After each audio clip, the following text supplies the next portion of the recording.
Good morning, my name is Arturo Rangel, and today I'm going to present about animals versus robots, and what is better in the search and rescue area.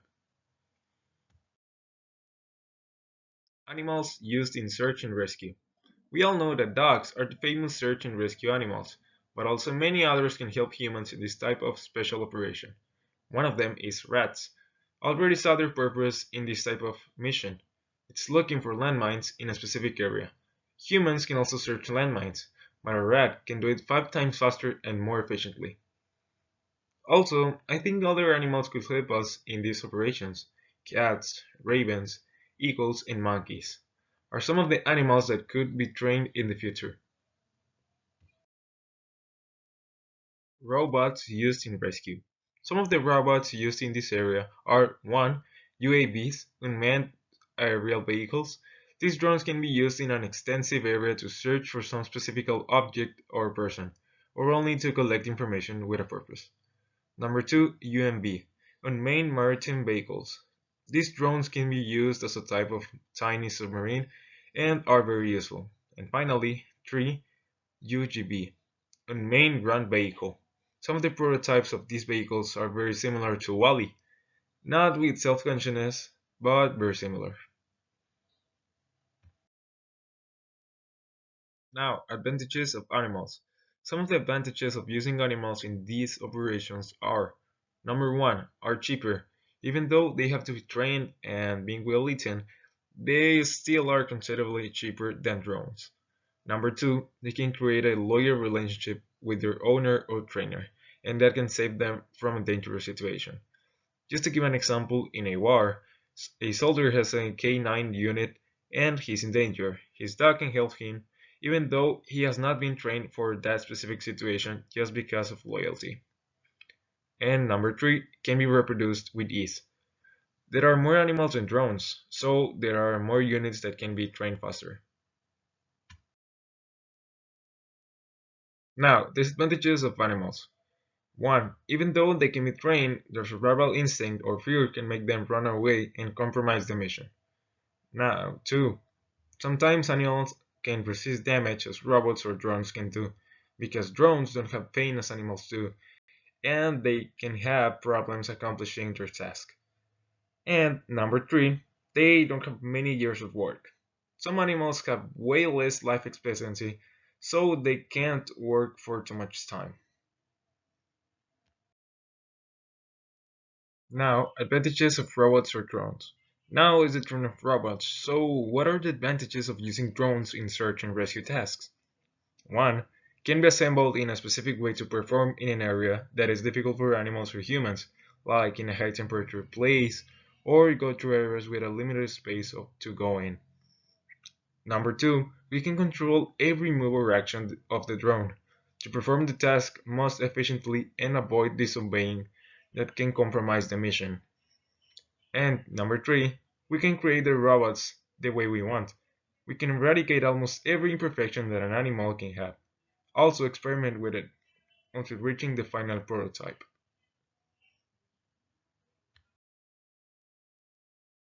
Disadvantages of robots. 1. They are expensive. Starting with their blueprint, machinery to create and assemble them, and in case of damage, the parts of the drone are the majority of times very expensive. Number 2. It takes years to get to the final prototype. There are always hundreds of experiments and practices that take away too much time. And 3. They are dependent on humans.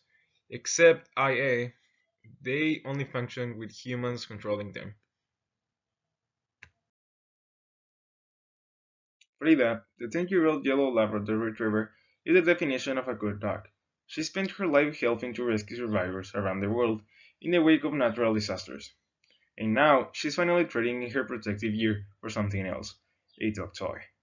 After a long career saving people's lives, Frida has retired from rescue work, according to a press release on the site for Mexico's government. While she's credited for finding at least 41 bodies and a dozen people alive over her storied career, she became a household name in the aftermath of a deadly earthquake in Mexico in 2017. Frida and her trainer were deployed in the wake of the magnitude 7.1 earthquake that rocked Mexico City and surrounding areas on September 19, 2017. Nearly 400 people died in the Temblor and its aftershocks. Of those deaths, 228 were in the capital city.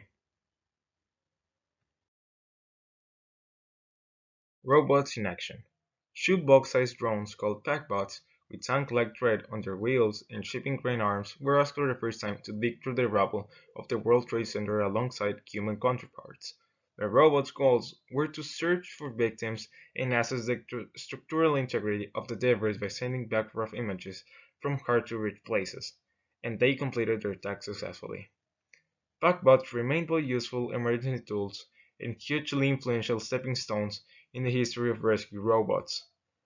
An updated version of the iRobot Packbot rolled into the Fukushima Daiichi nuclear power plant in Japan after the earthquake and tsunami in March. People couldn't safely check on the overheating plant because of nuclear radiation, but robots made their way in easily. They were able to monitor radiation levels and air temperatures, and then report that data back to their human controllers. People control the Packbot with a joystick that is literally inspired by the Microsoft Xbox and other video game systems. They sit in armored vehicles more than a half mile from the bot. The robot communicate over radio frequencies. Flying robots were dispatched after Hurricane Katrina in New Orleans in 2005. They were able to search for people stranded by flood waters much more quickly than emergency responders who ventured out in rowboats. And after the BP Gold oil disaster in 2010, an underwater robot called the Swarm around in those oily and potentially dangerous waters, diving to depths no human eardrum could withstand and record ecological data.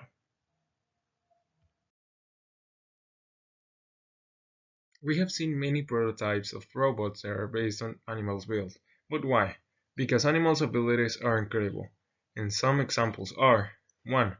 Hammer, Harvard's ambulatory micro-robot, known as the Hammer inspired by the cockroach, but manages to do much, much more.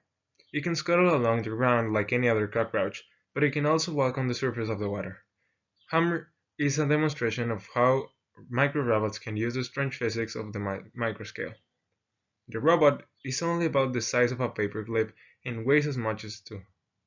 If Hammer needs to go underwater, it simply applies a voltage to break the surface tension, allowing it to sink. It can then continue to scuttle along underwater. Now the researchers are working on ways to allow the tiny robot to return to land.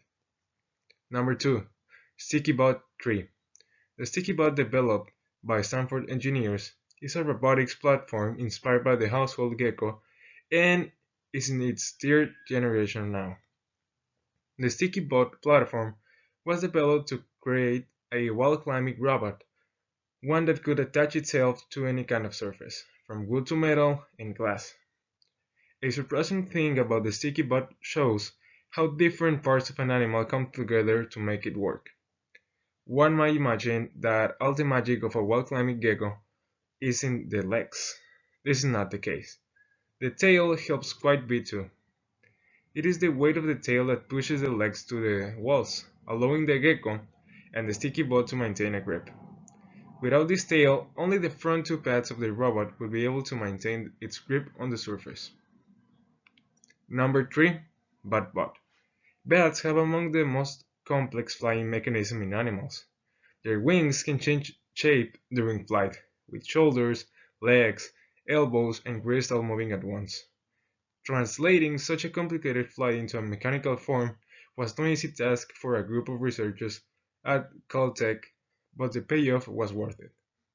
The Batbot was a drone weighing 93 grams and offered more battery efficiency than any other drone of its size. Velociroach. Robots can navigate extremely complex terrains and move over obstacles that are larger than them through the use of legs. These kinds of robots can help search and rescue operations in hard-ice conditions, or the event of a disaster. The Biometric Millisystem Lab at UC Berkeley developed several robots known as ambulatory robots and make them do all kinds of things. Think of them as little cockroaches. The Velociroach is extremely good at moving its legs at an incredible high frequency, allowing the 54-gram robot to move at speeds of 4.9 meters per second. Finally, we have the Scratchbot. Observing rats for any duration of time might not be that something that we regular humans find very interesting. However, scientists will learn that they can learn anything from any animal.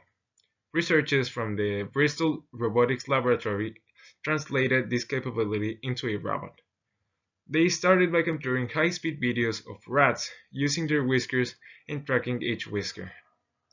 The researchers noticed that the rat was controlling the direction of its nose to optimize the contact of the whiskers to the surface it was exploring.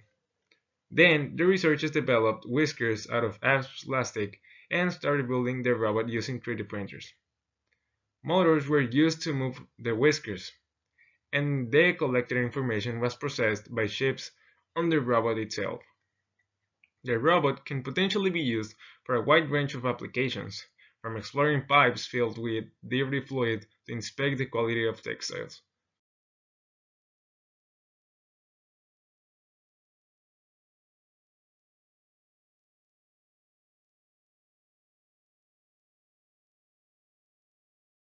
Robots are going to improve to another level. We also saw in our book ravens could be one animal used in search and rescue, but not right now, because it's still being experimented and tested.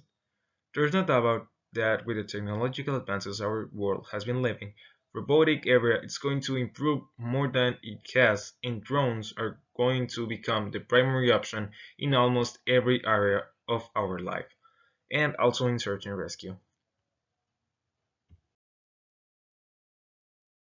Animals with technology. Imagine if animals were more equipped with technology.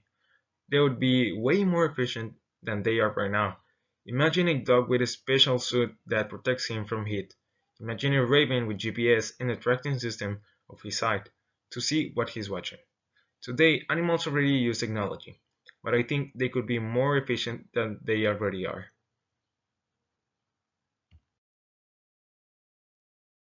To sum up, I would say that robots and drones are better, and I'm going to tell you why. These days, technology is advancing like a plane. It's going way faster than we think. There's going to be a point in the future you're going to be able to make robots for everything, and they are going to complete almost every task. Also, many animals are in danger of dying when they get exposed to situations like searching in the fallen building after an earthquake, and I would say it's better to lose a robot rather than an animal. Robots are going to be more efficient than any animal, maybe than humans. They are going to be more efficient and faster, and I think that's something inevitable. Well, here you can see some of the resources I used in my presentation. And finally, I want to thank you for your attention. I hope you enjoyed my presentation and have a nice day.